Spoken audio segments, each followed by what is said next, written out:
명곡은 어떻게 탄생하는 걸까요? 머리를 싸매고 골방에서 씨름하면서 수많은 밤을 불면과 고뇌로 지새면서 그렇게 해서 위대한 걸작이 탄생되는 경우도 물론 덜어 있겠죠. 근데 요즘은 신곡 만드는 과정을 오픈해서 공유하기도 하고 노래 한 곡이 탄생하는 모든 단계를 아예 마케팅으로 삼기도 합니다.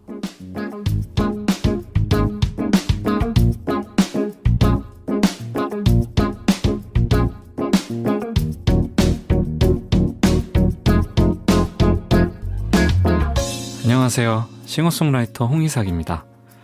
SNS 라이브 방송이나 인터넷 동영상 사이트에 작곡법이나 노래 만드는 과정을 꾸준히 올리는 가수들이 늘고 있죠. 저도 참 좋아하는 가수 찰리 푸스가 대표적인데요. 파트별 악기 소리를 입으로 흉내내기도 하고 짤막한 비트박스로 뚱땅거렸던 곡이 대박 신곡으로 탄생할 때 지켜보는 사람들에게도 묘한 쾌감을 안겨주죠. 특히 올 초에 나온 That's Hilarious는 실제로 이별을 겪은 후에 만든 노래라는 걸 짧은 동영상을 통해서 공개했고요. 가사를 설명하면서 눈물을 보인 장면이 화제가 되기도 했는데요. 홍이삭의 이삭줍기, 작사가 되는 법. 이 시간도 아마 그런 시간이 될 것 같네요. 그날그날의 단상이나 느낀 점들을 끄적거렸다가 그 재료들이 첨삭되거나 조리되면서 한편의 노랫말이 돼가는 과정들을 쭉 지켜볼 수 있을 겁니다. 그렇게 함께 만들어가 보시죠. 저도 몹시 기대됩니다. 홍이삭의 이삭줍기, 작사가 되는 법.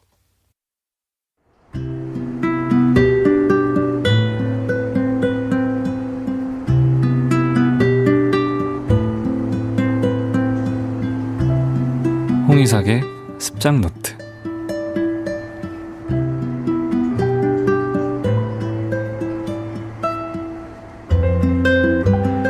홍차나 쿠키가 들어있는 틴 케이스는 절대 버려지지 않죠.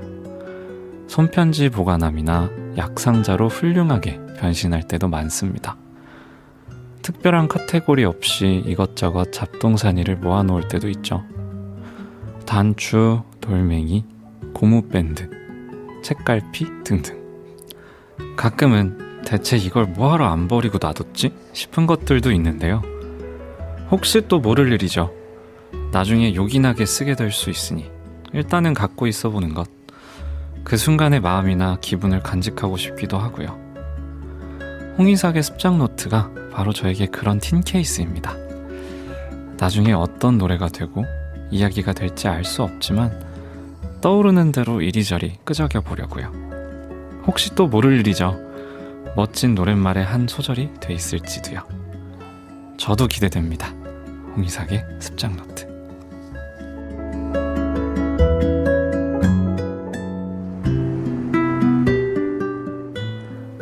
트위터에 끄적여둔 140자, 다이어리에 생각나는 대로 적어둔 몇 개의 단어들, 주머니에서 튀어나온 영수증과 명함, 아직까지는 장바구니에 담겨있는 식재료 같은 것들이죠. 이것들을 어떻게 자르고 다듬고 조리하는가에 따라서 요리가 탄생될 겁니다.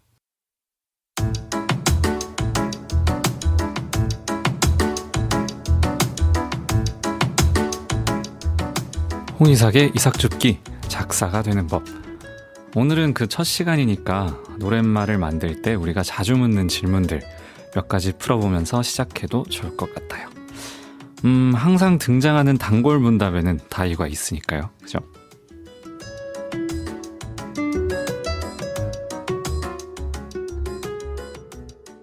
안녕하세요. 전 EBS 성우 김예령입니다. 궁금한 게 있어서 작사가님께 몇 가지 여쭤보겠습니다. 작사가로 큰 돈을 벌 수 있나요?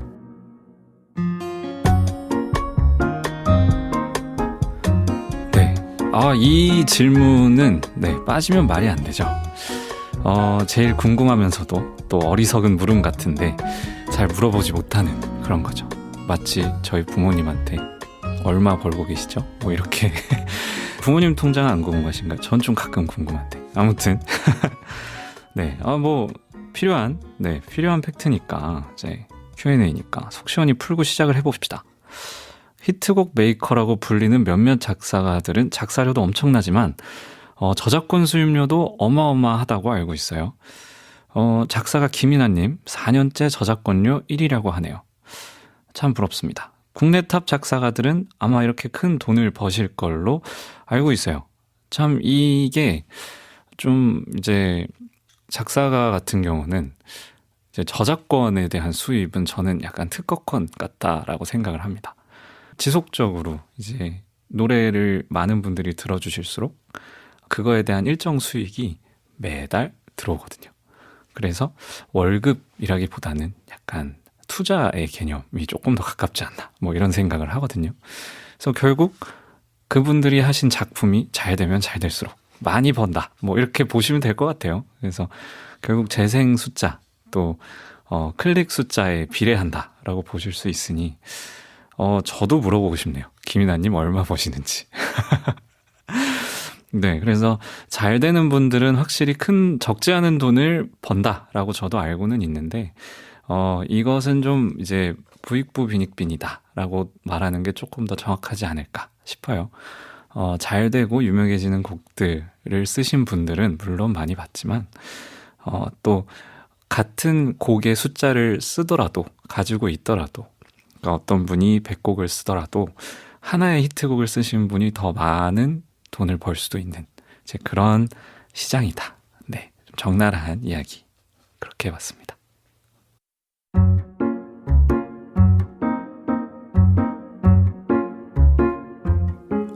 그렇다면 저작권료 수입은 언제까지 받을 수 있나요?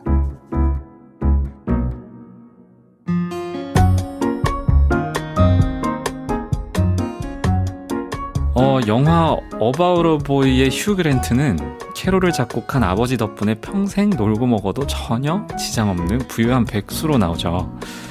자기가 쓰지도 않았는데 받는 저작권, 이 뭐 금수저죠. 기본적으로 저작권법은 최소 50년의 권리기간이 보호가 되는데 창작자가 생존해 있는 동안 보호를 받고 사후는 70년까지 권리 보호를 받을 수 있다고 해요. 네, 뭐 원래는 예전엔 그런 얘기도 있었습니다. 이제 시대가 CD 시대, 이제 저희가 CD나 테이프 시대에서 이제 디지털 파일로 이제 바뀌었잖아요. 스트리밍 시대가 되면서 그 전에는 한 곡이 미국에서 히트를 하면 3대가 먹고 살 수 있었다라는 얘기가 있었어요. 근데 지금은 한 세대만 먹고 살 수 있다라는 얘기가 있어요. 아니면 이렇게 하실 수도 있어요. 한때 이슈가 됐던 게 마이클 잭슨이 비틀즈의 저작권을 통째로 사들인 적이 있거든요. 그래서 자금이 되신다면 원하시는 가수의 저작권, 요즘엔 또 그런 상품도 나오듯이 그런 거를 또 구매하시면 이제 좋은, 이거 좀 약간 투자 얘기가 되는 느낌이 좀 있는데 네, 그런 것이 저작권의 세계다라고 보실 수 있을 것 같아요.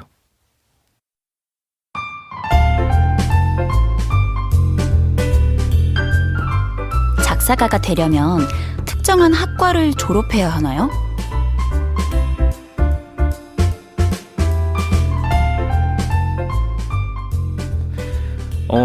전혀 아니라고 생각합니다. 네, 전혀 아닌 것 같아요. 왜냐면 작사가 분들 보시면 어떤 특정한 학과나 전공을 해서 하신 경우들보다는 그냥 작사를 계속 하시면서 이제 어떻게 해서 이렇게 어떤 곡에 작사를 하게 되었다. 뭐 이런 경우들이 좀 더 많이 보이는 것 같고요. 뭐 졸업과 뭐 연이라기보다는 사람인 것 같아요. 그리고 요즘 시대 같은 경우는 뭐 작사가로서의 역할을 하는 경우도 있지만 자기 곡을 이렇게 쓰다가 그 사람의 글이 좋다 이렇게 해서 이제 어떻게 보면 작사로서 또 역할을 하시는 분들도 계시고 뭐 저도 그렇고요. 그래서 제 곡을 쓰기도 하지만 다른 사람의 곡과 이런 것들의 가사를 좀 도와주거나 좀 얘기를 하면서 그 사람이 곡을 쓸 수 있게 도와주기도 하고 그런 경우도 많고요. 뭐 그렇네요. 졸업과 뭐 어디 출신 이런 거는 전혀 이제 상관없는 능력주의 사회라고 보시면 되지 않을까 뭐 이런 생각을 합니다. 네.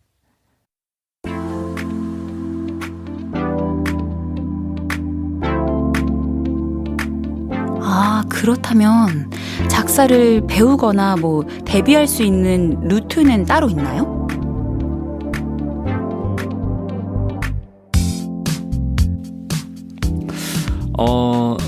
작사 학원, 뭐 아카데미 학원들이 존재하고 있는 걸로 알고 있어요. 저는 사실 뭐 검색을 해보거나 뭐 알아본 적은 아직 없어서 뭐 보니까 가사 분석반, 뭐 실전반, 데뷔 준비반 뭐 이렇게 나눠져 있다고 해요. 뭐 실제 데모 음원을 가지고 작사하는 실전 훈련을 하지만 뭐 수료한다고 해서 데뷔가 보장된 것도 아니고 너무 어두워 보일 수 있지만 제 생각에는 시스템이 조금 다르지 않을까라는 생각을 해요. 뭐 음악도 마찬가지인 게 뭐 어느 과를 나오고 음악을 전공했다고 해서 뭐 계속 가수를 한다든지 뭐 작곡가가 된다든지 뭐 이런 거는 아니니까 음악이라는 것이 좀 더 감각적인 어떤 측면이 있지 않나 그런 것들로 사람들에게 더 인정받고 그러니까 학위나 학벌이나 뭐 나이 뭐 성별 어떤 세대 이런 문제라기보다는 그 사람이 가지고 있는 감각이 그리고 그 사람이 가지고 있는 표현 방식이 그걸 보는 사람에게 울림이 있느냐 없느냐에 대한 요건이지 어디를 나왔고 어떤 길을 어떻게 택했고는 조금 다른 얘기지 않나 라는 생각을 하네요. 뭐 그렇습니다. 네, 저는 뭐 두 가지 방법이 더 있다고 하는데 네, 본인 직접 싱어송라이터가 돼서 음원을 발표하는 것. 네, 그렇죠. 저처럼 누구도 안 불러주면 그냥 제가 쓰시면 됩니다. 네, 쓰다가 열심히 또 지내면. 그리고 또 하나는 친구가 뮤지션일 걸. 그렇죠. 이거 웃자고 하는 얘기라고 이제 작가님이 써주셨는데 사실 되게 진지한 걸 수도 있어요. 누구를 알고 어떤 상황에서 어떤 얘기들을 할 수 있느냐. 그거에 따라서 또 이제 할 수 있는 그분의 능력치를 또 보여줄 수 있느냐. 어떻게 보면은 우리가 이 사회라는 것이 그런 관계의 중심적인 것처럼 작사를 잘 하는 것은 조금 더 관계가 누구와 어떻게 지내느냐에 따라서 그 사람의 잠재력을 또 더 키울 수 있느냐, 더 보여줄 수 있느냐에 대한 측면도 있다고 생각해요. 네, 좀 현실적이네요.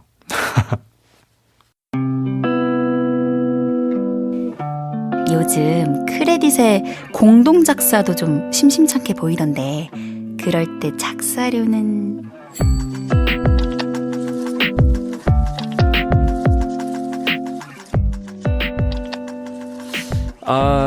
그 작사료는 요것도 조금 이제 케바케라고 저는 생각합니다. 뭐 그리고 요즘 시대는 또 공동 작사가 많아지죠. 아이돌 음악은 또 멤버들이 조금씩 참여하는 경우도 많아서 여러 명이 공동으로 이름을 올리기도 하는데요. 뭐 심지어 글자 5개로 작사진 크레딧에 이름을 올리는 경우도 있다고 해요. 그럴 땐 작사료를 어떻게 계산하느냐? 이런 거는 이제 글자 수 비율로 정확하게 분배를 한다고 합니다. 예를 들면 100자다. 그러면은 그 중에 내가 가사를 뭐 한 13글자 정도 썼다. 그러면은 그 저작권료의 13%는 이제 가지고 있는 제 것이 되는 거겠죠. 또 어떤 식으로도 하냐면 요즘에는 팀으로도 많이 합니다. 이제 어떻게 가냐면 예를 들면 뭐 7명의 같은 작사 작곡 팀이 있다. 그런데 그분들이 뭐 드라마라든지 아이돌 작사 작곡가가 되고 싶다. 그러면은 그것을 이제 누가 쓴 곡이 어떻게 이제 뭐 뽑히거나 누군가에게 불려질지 알 수 없으니까 다 같이 n분의 1을 하는 거죠. 그렇게 해서 어떤 한 곡이 완성이 되면 그것에 대해서 다 똑같이 분배를 받는 약속을 하고 이제 어떠한 팀을 만들어서 하는 거죠. 뭐 단적인 예로 뭐 저도 좀 놀랬었는데 예전에 스파이더맨 영화를 보다가 크레딧을 쭉 보고 있었어요. 근데 이제 음악 크레딧이 너무 궁금했거든요. 너무 음악이 저는 그때 마음에 들었어서. 근데 아예 그냥 팀으로 갔더라고요. 이제 그 페럴 윌리엄스가 들어가 있었던 뭐 매그니피센트 세븐인가 해서 7명의 크레딧이 그대로 올라가면서 이제 영화에 쭉 올라간 거 보니까 아 그냥 이들은 팀으로서 이 영화 음악의 제작에 참여했구나 라는 게 딱 보이더라고요. 그런 식인 것 같아요. 그리고 아이돌뿐만 아니라 사실 예전부터 이것들은 좀 흔히 있었던 케이스였던 것 같아요. 제가 미국에서 공부하면서 베이비페이스 노래를 좀 부를 기회가 생겨서 악보를 봤는데 작사 크레딧에 한 6명이 들어가 있었거든요. 그래서 이게 기본적으로 어떤 대중성을 요구를 할 때는 그냥 여러 사람들이 같이 작업을 하고 어떻게 하면 좀 더 대중들에게 와닿을 수 있는지 연구를 하면서 하는 건가 보다라고 혼자 생각을 했죠. 네.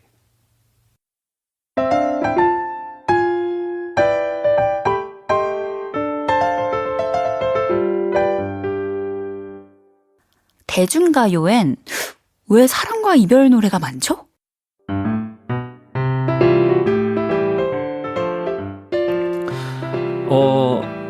사랑과 이별 노래가 우리에게 가장 보편적인 어떤 공통된 공감대여서라고 저는 생각합니다.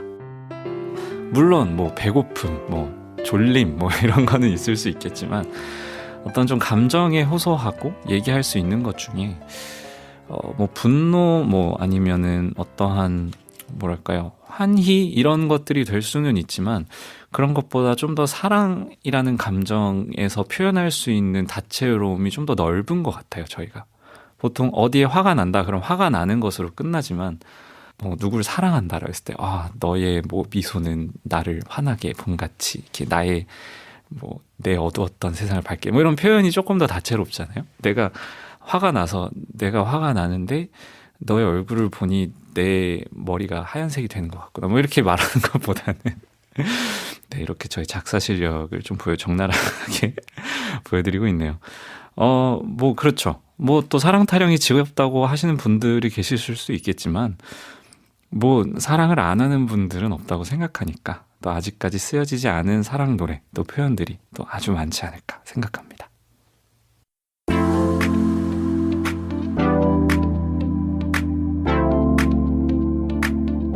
대중가요 중에서 유독 초등학생에게 인기 있는 곡들은 처음부터 겨냥하고 쓰여진 걸까요?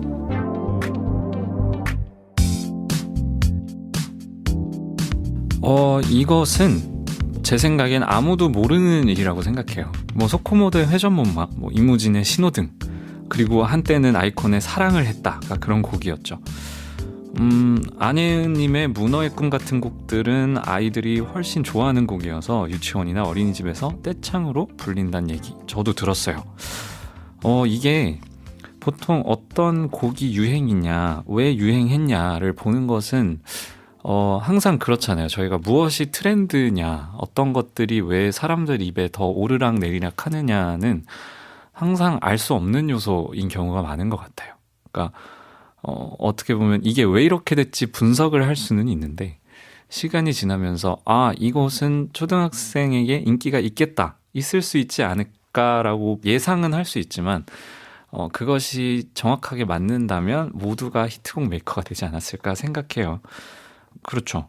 애초부터 아이들을 겨냥하고 만들어진 노래는 분명히 아니었을 테지만 또 그만큼 또 초등학생들에게 인기 있게 또 귀에 쏙 들어오게 잘 만들어졌다는 뜻일 테니 뭐 어떻게 보면 겨냥을 했다기보다는 아이들의 취향에 자연스럽게 더 맞아 들었다라고 볼 수 있지 않을까 생각합니다.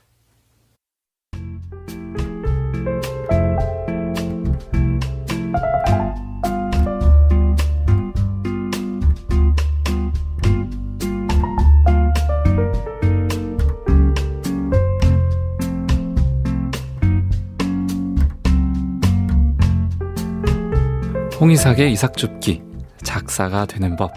오늘 첫 시간이었습니다.